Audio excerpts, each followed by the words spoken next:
यहाँ हम मेरठ में नवरात्रि उपवास शिविर में हैं और अब ये तो दो उनके पिता समान लोग हैं, या मैं भी 67 का हूँ।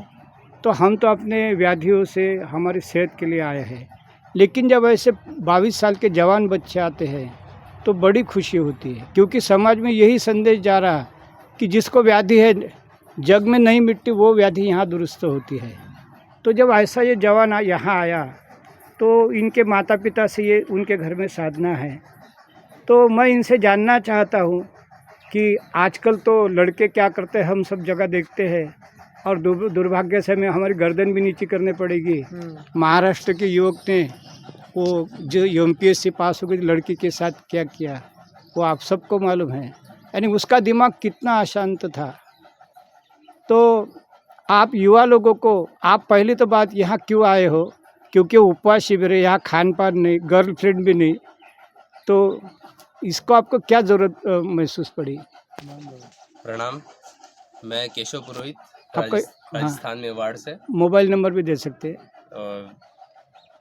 मोबाइल नंबर ठीक है, डजेंट मैटर। हाँ, तो मैं राजस्थान भिलवाड़ा से हूँ, मेवाड़। मैंने मेरी ग्रेजुएशन कंप्यूटर साइंस में करी है और इस समय मैं MBA कर रहा हूँ फाइनेंस में, राजस्थान से ही। जैसा कि आपने पूछा कि यहाँ आने की मुझे प्रेरणा कहाँ से मिली, तो ये कुछ 1 साल पहले हमारे भिलवाड़ा शहर में तप सेवा सुमिरन का एक प्रोग्राम हुआ था, 3 दिवसीय उपवास। मेरे पिताजी क्योंकि रिटायर हैं, तो वो इस तरह के प्रोग्रामों में जाते रहते, तो उन्होंने मुझे कहा कि भाई तुम भी चलो। तो मैं भी उसको अटेंड किया और 3 दिन में मुझे काफ़ी प्रेरणा मिली।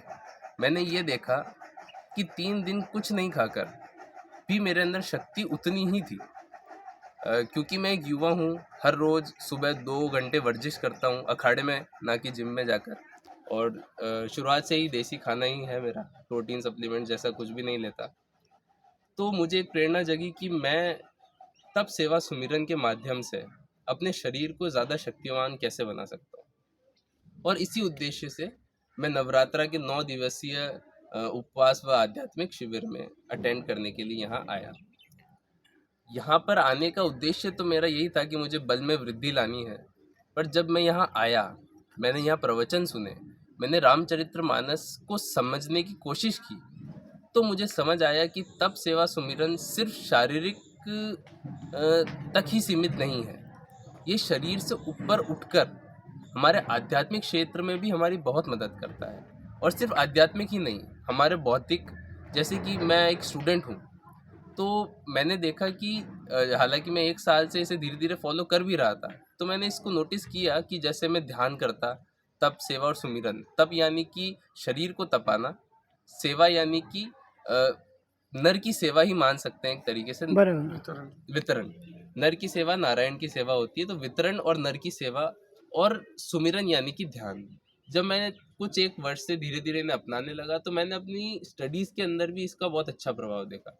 मेरी स्मरण शक्ति बहुत तेज हुई, मैं ध्यान में ज़्यादा देर बैठने लगा, मुझे क्रोध कम आने लगा, शांत में ज़्यादा रहने लगा, लोगों से मेरा व्यवहार सुधरने लगा।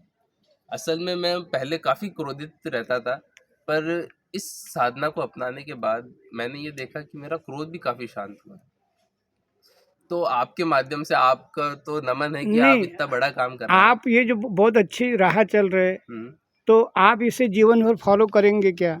बिल्कुल, मैं यहाँ पे आने के बाद तो और ज़्यादा दृढ़ निश्चय हो चुका हूँ कि मैं हर नवरात्रा, साल में 2 नवरात्रा आती है, दोनों नवरात्रा तो यहाँ आऊँगा ही, और 2 गुप्त नवरात्रा भी होती है, उन्हें अपने घर पे ही करूँगा। और पूरी ज़िंदगी भर तप सेवा और सुमिरन के इस साधना को अपनाऊँगा और जितना हो सके लोगों को इसके बारे में जागरूक करूँगा, ताकि लोग स्वस्थ रहें, आध्यात्मिक उन्नति करें और इस हमारे देश को बहुत आगे ले जा सकें। आप मेरे बेटे समान हो और आप अभी अविवाहित भी हो, लेकिन हम छोटी सी बात कहना चाहते हैं कि मध्य प्रदेश में हमने ये देखा कि अगर तुम्हारे वैवाहिक जीवन में ये साधना आती है तो तुम्हारा वैवाहिक सेक्सुअल लाइफ बहुत ही अच्छा बनता है। और यही नहीं, तुम्हारा फैमिली प्रॉब्लम जो है, जैसे आगे तो बच्चे होने हैं, नॉर्मल डिलीवरी होती है, उनको बाद में कोई शिकायतें नहीं होती, शिकायतें हो गई तो इसी माध्यम से हम छुड़ाते हैं। और जो माताएं बार बार उन्हें गोलियां खिलाती है तो उसका परिणाम हार्ट अटैक, टाइप 2 डायबिटीज़, दमा होता है उससे भी बच जाते हैं। तो आपको यही शुभेच्छा है कि भारत का हर युवक इसे अपनाए, बल्कि जो अविवाहित युवक है, कॉलेज के युवक, उनके जीवन में अगर आए तो उन्हें आगे रास्ता चलने में बहुत अच्छा होगा।